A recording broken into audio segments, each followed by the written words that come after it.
Hello, and welcome to American Heron Wargaming.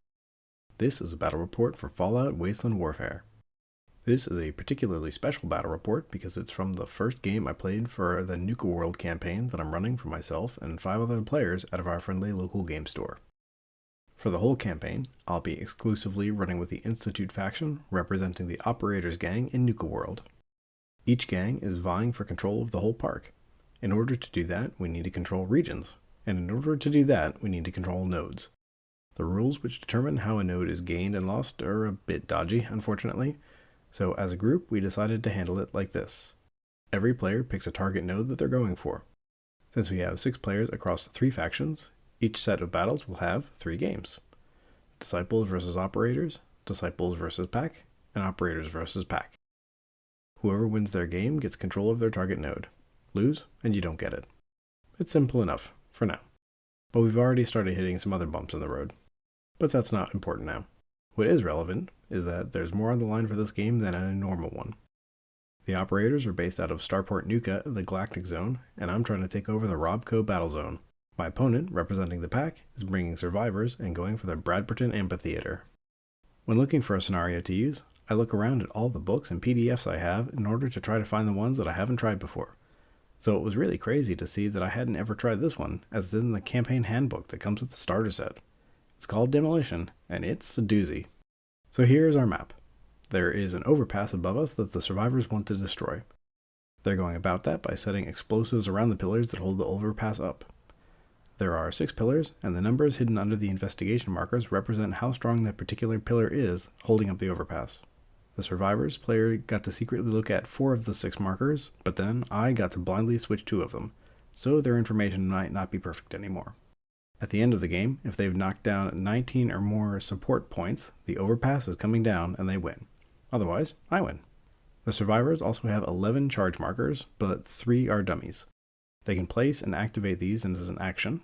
At any point during their activation, they can call in a remote detonation, and then all of the active bombs will go off at the end of the turn.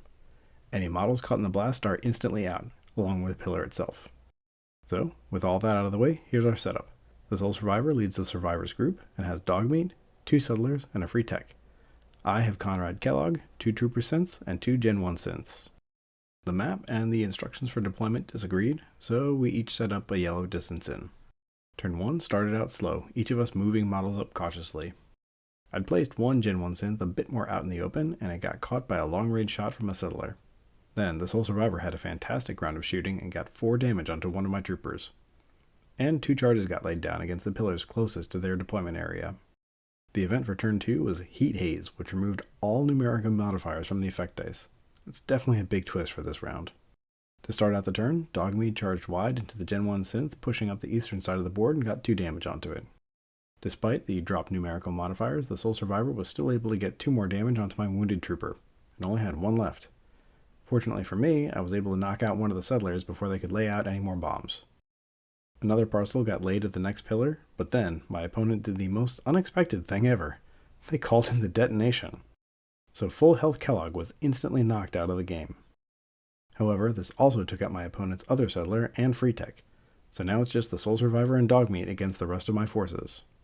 For turn 3, we got another event which hurt long-range shooting. Not great for the sole survivor and their hunting rifle. Turn 3 itself was pretty straightforward, as the remaining combatants were fairly spread out. Dogmeat finished off the Gen 1 synth he'd been going after, but the rest of the forces were just redeploying. With the sun glare event in effect, it didn't make sense to take bad shots. Though the event for turn 4 was also pretty bad, at least for the sole survivor. I'm not sure if the synths count as robots for this rule, but we agree that they did due to the synth reference card.